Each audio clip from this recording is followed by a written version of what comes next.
E agora, meu querido Gavião Bueno. Vamos lá, bem amigos, falamos ao vivo em definitivo, haja coração, é muita emoção. Ela está aqui, tentou fugir, seguramos ela na porta, mas ela ficou.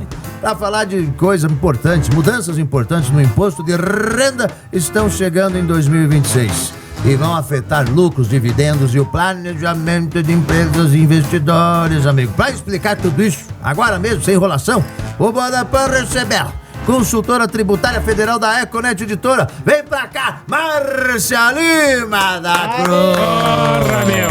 Seja bem-vinda, haja coração. Seja bem-vinda, Márcia. Bem-vinda. Ao Galvão e amigos. Olá, gente. Muito obrigada por me receberem. Boa tarde a todos. Fico muito feliz pelo espaço que vocês proporcionaram pra gente, esclarecer essas dúvidas. O povo tá comentando muito. Falou, dizem, tá 5 mil? Ninguém quer saber. Falou de tributar rico, tá uma loucura. Nossas últimas semanas, na verdade, estão bem caóticas. E eu fico feliz com o convite, acredito que já esclarece para uma boa parte da galera. E é isso, a gente fica à disposição também, sempre que tiverem esses temas, que eu sei que ninguém ama falar de tributação, né? Mas aqui é só isenção, tudo pobre. Nossa, eu queria muito estar no grupo que vai ser. Eu queria muito. Eu ser tributado. Eu tenho o meu amigo já, né? Eu tenho a sorte dele ser meu contador, o Evanderson, que participa, que ele fala: olha, eu prefiro tributar 100 mil do que não tributar 100 mil, porque aí você sabe quanto que você faturou, né? Exatamente. Então eu prefiro estar nesse grupo, que vai tributar 100 mil. O pobre é só isenção, né? Eu pensei isento. Mas em Marcia, assim, ó, antes da gente ir bem direto ao ponto, né, o que vai mudar na prática, qual que é o cenário atual? Hoje, o que tá vigorando e o que vai acontecer agora a partir do dia... 1º de janeiro. 1º de janeiro, né? Isso, a partir de 1º de janeiro a gente tem mudanças significativas na questão da tributação dos lucros, efetivamente. Mas o cenário atual é, a base legal vigente, ela tratava que você evidenciou o lucro na sua contabilidade, ele era distribuído para a pessoa física como isento, independente do valor. O que muda é esse aspecto. A depender do valor, passa-se a ser tributado. Se respeitado um procedimento específico que eu vou detalhar um pouco melhor para vocês, ainda é possível que o lucro de 2025 seja distribuído nos próximos 3 anos como um rendimento isento, mas tem muita coisa para ser observada. Os prazos estão curtos, a base legal tributária não respeitou muito bem a questão contábil e societária, então a gente tem algumas divergências ali nos prazos e no procedimento por si só. Mas eu tô aqui também para tentar trazer para vocês uma linguagem mais tranquila, tá? Meu Deus, já só dela falando, me embananou tudo a cabeça. Só via o Betinho, o contador na minha cabeça. É que hoje por exemplo, assim, dos dividendos, o que, assim, se a gente investe, vamos dizer, lá na bolsa... Opa, temos ou um até investidor criptomoedas, ou qualquer um CDB, um tesouro direto, hoje em dia, isso não é tributável, o que você tem de lucro? Depende, é que tu mencionou muitos investimentos distintos. Criptoativo é tributado. A depender se custodiado no Brasil ou no exterior, é um tratamento tributário diferente. A questão de CDB, de rendimento de caderneta de poupança, esses sim são isentos. Ganhos líquidos de operações em bolsa de valores, via de regra, são tributados quando excedem R$20 mil no mês. Então, cada aplicação tem uma particularidade. A gente não consegue englobar todas numa resposta específica, porque realmente, a depender da aplicação, mas... Só para ressaltar para vocês, vai ter a questão da tributação anual, que foi fixada ali quando excede 600 mil ano. Ainda assim, CDB, CDI, essas aplicações, elas continuam sendo excluídas da base. Então, não é necessariamente tudo que vai compor a base de tributação. E isso daí a gente vai orientando aí no decorrer das perguntas de vocês também. Ah, boa! Caramba, né, cara? Mas é sempre um ponto de interrogação e a gente só vai começar a entender a hora que chega lá no contador e ele vai... começar a falar o que você precisa, não precisa, porque até então, antes é tudo especulação, né? Quando você chega lá, agora vamos fazer o imposto de renda aí, que você vai abrir a mente nesse sentido, né? A galera tá mais ou menos pensando assim também, né? Porque vai ser na hora de declarar mesmo, que vão pensar no Exato. que fazer. A gente vai ter a Lei 15.270 de 2025, que foi publicada agora finalzinho de novembro, ela entra em vigência a partir de 1º de janeiro de 26. Então, basicamente, vai ter um reflexo efetivo lá no imposto de renda de 2027. Então a gente ainda tem um período de adequação, até questão sistêmica que a Receita Federal não divulgou ainda, por onde que vai ser arrecadado, como que vai ser apurado, isso não está operacionalizado ainda. A gente está trabalhando com a base legal crua, que evidencia a tributação, mas não explica muito bem por onde e como que vai ser realizado. Que nem no meu caso, que às vezes aparece um dinheiro do nada e entra na conta, assim, sem loucura. Ele vem e não sabe da onde. Vai ser tributado, sim, será? Não? Às vezes o que eu tenho que depositar. Eu não te ensinei nada, Como é que faz aí? Porque o banco manda aquele espelhinho pra gente, né? Mas como é que faz? Mas e o lastro patrimonial? Como que cai dinheiro aleatoriamente? Eu não sei, entra lá. Quando você vê, né, Ziquinho? Quando você vai ver. De pau, né? Às vezes o pessoal liga e fala: tem um negócio pra você aqui, eu vou lá, pego na prefeitura e só deposito. Isso pode dar ruim pra mim, isso aí não? Com certeza pode. Com certeza pode. Nossa, madrugada. E pergunta, professor. Eu tenho, a partir de que valor, digamos assim, porque a gente, principalmente quando fala em tributação, tem muita gente que acha que é com ela, mas não é com ela, né? Que a mudança vai realmente fazer diferença. Se fosse colocar dessa maneira, a partir de que valor a pessoa deve prestar mais atenção nessa nova lei? É importante considerar qual o regime de tributação da pessoa jurídica. Por quê? Simples Nacional, numa interpretação da consultoria, né, esse é um posicionamento da Econet, propriamente dito, com base na análise que a gente fez na legislação, o Simples não participaria da tributação mensal. Por uma questão de essa lei que foi publicada agora ser uma lei ordinária, e o Simples ele é regido por uma lei complementar, que é uma questão mais de hierarquia de normas dentro do cenário do direito em si. Mas para presumido real e arbitrado, você teria uma tributação mensal definida quando distribuídos lucros superiores a R$50 mil. E aí você teria uma retenção de 10% na fonte. Retenção nada mais é do que antecipação do devido. É basicamente o que acontece com o nosso salário. A gente já recebe o salário com o destaque do imposto de renda. É basicamente o que vai ocorrer no cenário dos lucros. Superior a 50 mil, tem a tributação mensal 10%. Vai continuar passando pelo ajuste. O ajuste anual nada mais é do que a entrega do imposto de renda, que normalmente acontece em maio. Na entrega do imposto de renda, tudo aquilo que foi tributado vai compor a base da tributação final. É ajuste por um motivo, né? O nome em si já fala, ele ajusta os rendimentos do ano calendário. Então, eu vou ter ali todos os rendimentos, toda a tributação antecipada que eu sofri, para verificar se foi suficiente ou se não foi. E a gente ainda tem um terceiro cenário, que é quando você entra na questão das altas rendas. Quando você excede os R$600 mil, e aí... Adoraria. Ai, adoraria. Mês ou ano? Ano. Então tudo.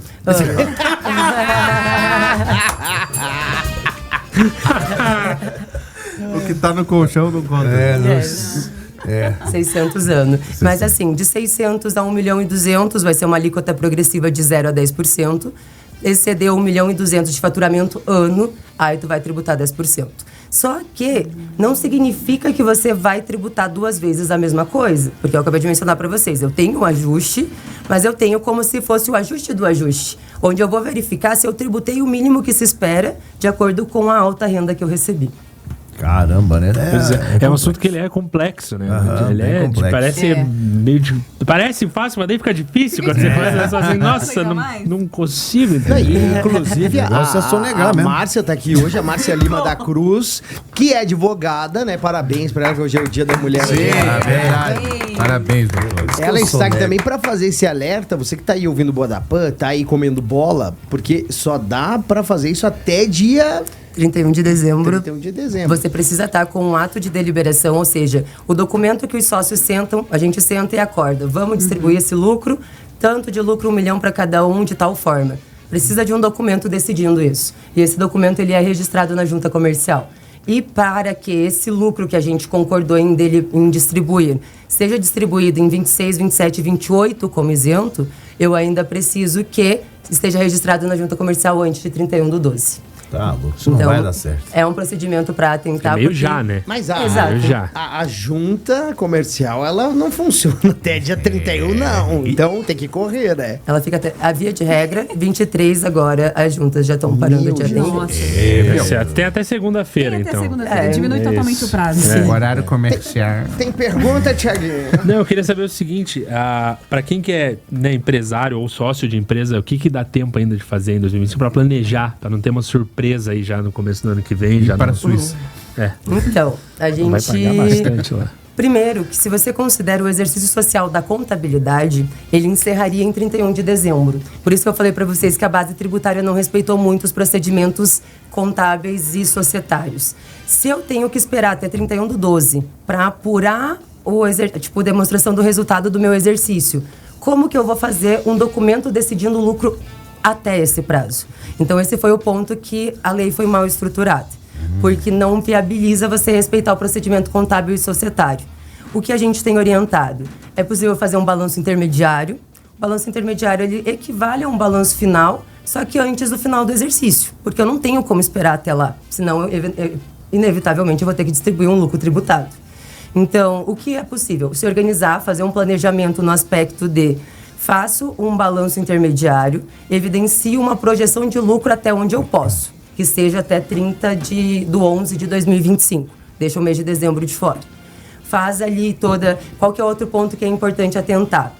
A depender da natureza da constituição da pessoa jurídica, se limitada ao SA ou a quantidade de sócios, a gente tem ali procedimentos que são burocráticos e que precisam ser realizados. Por exemplo, reunião e assembleia. Acima de 10 sócios, via de regra, precisa de reunião ou assembleia para que a gente decida se o lucro vai ou não ser distribuído. Só que menos de 10 sócios é possível que eles deliberem dispensando a formalidade. Aí, nessa circunstância, eu faria só o documento da decisão final. Eu não teria necessidade de fazer ali uma reunião ou uma assembleia deliberatória, tá? Agora, o que eles podem fazer? Inevitavelmente é fazer essa antecipação do encerramento do período. Faz um balanço intermediário, faz essa projeção de lucro, decide e delibera. Decidiu e deliberou, leva na junta comercial, porque pelo menos aquele lucro tu consegue distribuir como isento nos próximos 3 anos. Se não for possível, se no momento do encerramento final do exercício, tu verifica que o lucro diminuiu, ainda assim você tem alguma coisa registrada que vai ser passível de distribuição futura, tá? Então, planejamento tributário. Agora não tem muito o que fazer. O contador tem sido cada vez mais visto e mais necessário para esse tipo de situação, porque tá complexo, tá uma tributação assim um pouco confusa, definição de base de cálculo e tudo mais. Mas de imediato, como eu falei para vocês, tributação só lá em 27. O que a gente pode fazer agora é evitar que o lucro de 2025 seja tributado. E aí tem que atentar para esses procedimentos contábeis e societários. Até inclusive aproveitar a fala aqui do Gerson Teixeira lá no YouTube. Ele falou assim, a reforma tributária era para simplificar, né? Mas tá ficando cada vez mais difícil de entender, né? Verdade. Então, mas ainda que a reforma tributária, ela não trata de imposto de renda. A reforma tributária, ela fala do consumo. Então, a gente fala de IBS e CBS. A gente não fala do imposto de renda. Então, é muita coisa acontecendo ao mesmo tempo. A gente teve modificações em legislações que não eram mexidas há muito tempo. Essas 2 leis que foram modificadas para tributar esse lucro, ambas são de 95. Então, querendo ou não, fazia muito tempo que estava sendo distribuído o lucro como isento. Agora, chegou num ponto em que a gente vai isentar até 5 mil, mas eu preciso repor essa defasagem de arrecadação. Por isso que se instituiu uma tributação em cima das altas rendas. Olha, cara. Meu Deus do céu. Pergunta, Jubrito. Chega a dar um nó na cabeça da gente. Louco. Calma, Zico, calma, não queima seus neurônios. Mas essa mudança toda, né, ela aproxima o Brasil, né, do modelo usado em outros países, porque isso é novo aqui, né? Então, é que é muito relativo na questão do IR em si. A reforma tributária, sim. Quando a gente fala do cenário reforma tributária, a gente pode falar que finalmente a gente vai estar no mesmo molde dos maiores países, que é o IVA dual. Agora, o imposto de renda é muito subjetivo. O que a gente tributa com o imposto de renda? Disponibilidade econômica e proventos de qualquer natureza. Aquilo que corresponde a um acréscimo patrimonial. Então, faz sentido que, se eu tenho um acréscimo patrimonial gigantesco, em que excede 1.200.000 no ano, que eu contribuo o equivalente ao que eu estou arrecadando. Então, eu acho que é uma sistemática interessante. Óbvio que ninguém estava feliz. Recebia 100% isento, agora eu vou tributar. Ninguém ficou feliz com essa disposição. Mas é necessário. Para fins de arrecadação do país, é algo que é necessário. Que coisa, né? Mas a isenção, vamos que é pobre, a gente que ganha aí vamos falar de imposto de renda. Isenção de 5 mil, né? Até, qual que era a isenção até pouco tempo atrás? Eram 2 salários mínimos, R$3.036. R$3.036. Daí o sujeito agora, ele pagava sobre o excedente, né? Daí tinha que pagar pro governo, tal, sobre o excedente.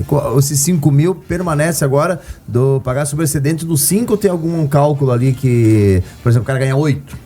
Tem um cálculo até 7 é tanto, de 7 acima, tem um cálculo aí, né? Tem sim. Até 5 mil ficou reduzido a zero a tributação do imposto de renda. De 5.001 até 7.350 tem a aplicação de uma redução. Então foi ali... Que é o valor excedente da Exato. Daí você tem o cálculo que era dividido em 2 etapas, agora é 3. Você faz um terceiro cálculo só para evidenciar a parcela que você vai reduzir do IR devido. Então, até 7.350, tu tem redução. A partir de 7.350, daí já tributa normal pela tabela progressiva. Ah, entendi. Vai acabar. Hoje aqui no Guadapã, Márcia Lima da Cruz, ela que é consultora tributária federal lá da Econet, editorial, tá aqui com a gente, para falar mais sobre essa mudança tributária, principalmente para nós que somos empresários, que dividimos os lucros aí da nossa empresa. E outra pergunta também, 50 mil por mês. Em relação, eu tô vinculado a uma empresa, eu sou sócio de uma empresa, tá?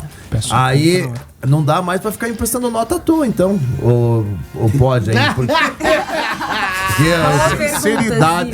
Porque... Eu gosto desse personagem onde o Zico Lamour está sendo porque sincero. Porque o que acontece? O que e tal, você podia dar uma nota pra mim, daí eu cobro, eu cobro 50% do valor pra poder ter um dinheirinho. Falar, né? Eu ouvi falar.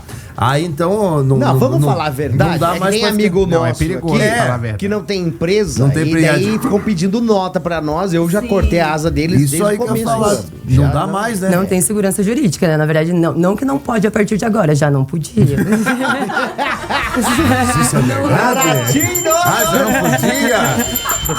Não é como se agora fosse o problema. Então... Porque o que eu fazia? Entrava na minha conta, por exemplo, dava uma nota de 30 mil. Entrava na minha conta os 30 mil. O que eu fazia? O cara vai fazer um evento lá, o Fernandinho vai apresentar um negócio, dá 30 mil. Aí, agora o Fernandinho tem na empresa, o Fernandinho tem empresa. A Ju Brito fez agora 30 mil.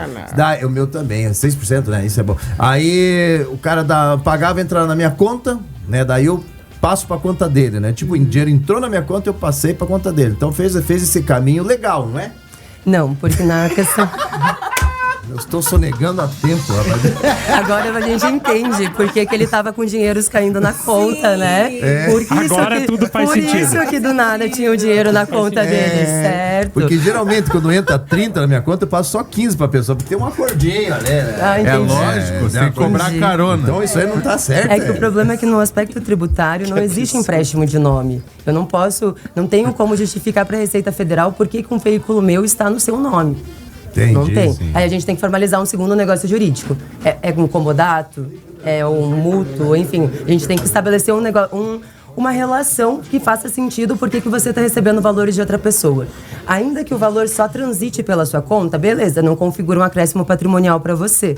Mas por que está transitando pela sua conta se o valor não é seu e a prestação de serviço não foi sua? E a questão de... empréstimo de nota, gente, é pior ainda. Não façam isso, por favor. Não, porque a gente ouviu falar, né? Mas eu corto as asas de todo mundo. Mas isso agora é mais tranquilo. Mas antigamente, Fernandinho, aqui na rádio, ninguém direto. tinha. Depois que criou o tal do MEI, foi graças a Deus, abre o MEI de nota. Porque, cara, eu dava muita nota. Tinha uma época que eu fiz 1.200.000. Nem era. Nem era teu, né? Olha, tá bom demais. Márcia Lima, onde você vai cair, né? Meu Deus do céu. Acho que eu vou sair preso daqui. Ô, presidente, você tá quietinho, né? Eu tô quieto pelo seguinte, sabe? Falou em reforma tributária. Mas a reforma tributária é importante, sabe? Eu conversei com a Haddad essa semana e nós buscamos todos os recursos para fazer com que eu for, porque o rico tem que ser taxado mesmo. Sabe, se o sujeito ganha mais de 50 mil, mas eu tô ganhando 50 mil, vou ter que pagar 5. Graças a Deus que você vai pagar 5. Nós temos que o rico tem que Mas pagar. geralmente quem fala isso não ganha 50. Exato, geralmente quem fala isso ganha 3.400. Ganha 3.400. 400, sabe? Não é possível! Mas limpo também. 50 mil vai ter que pagar 5. É verdade. É limpo, então, o que né? nós fizemos com essa isenção que você comeu, sabe? Eu acho que é importante, eu acho que rico tem que pagar imposto mesmo. O pobre foi beneficiado. E agora nós vamos trabalhar firme nesse processo. Você concorda comigo?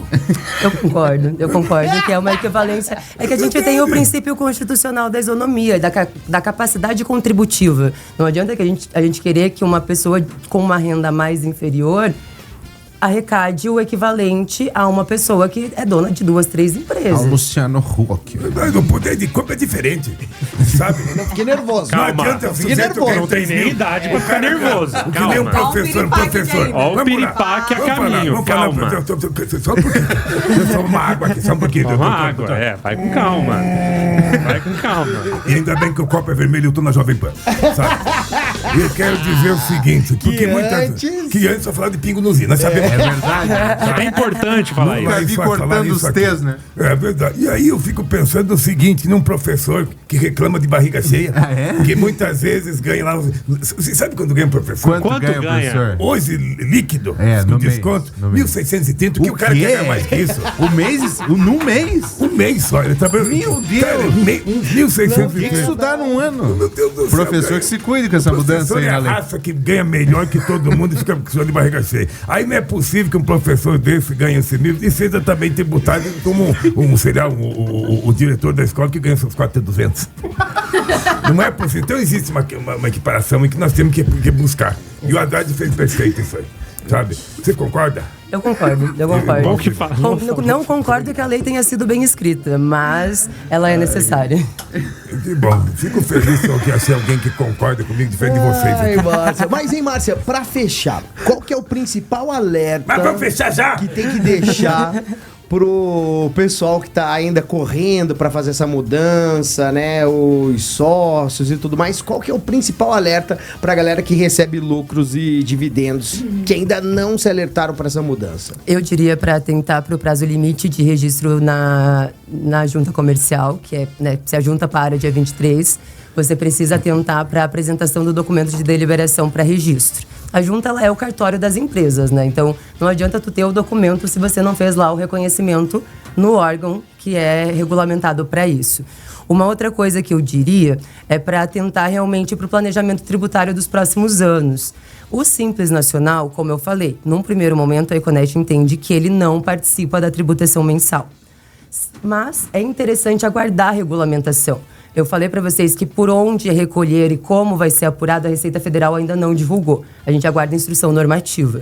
Então, enquanto não sair, fica aquele alerta preventivo. Se for mais seguro para vocês, no primeiro momento, tributar os 10%, mesmo sendo uma pessoa jurídica do Simples Nacional, façam. Porque se evidenciar que era indevido, tu vai recuperar depois. Não é algo que você vai perder aquele tributo arrecadado.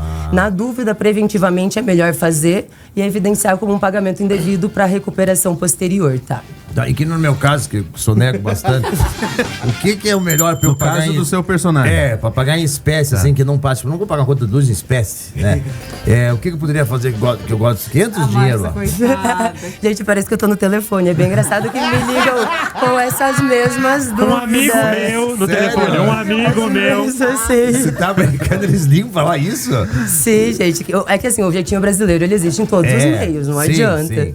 Mas é que assim, recebeu em espécie, Isso que é. primeiro atenta para não ser a superior a 30 mil reais, senão tu vai ter a DME, que é a declaração de moeda em espécie que tu é obrigado a fornecer para a Receita Federal. Então, primeiro, pequenas arrecadações em dinheiro. Mentira. Gente, eu não posso dar sugestões disso.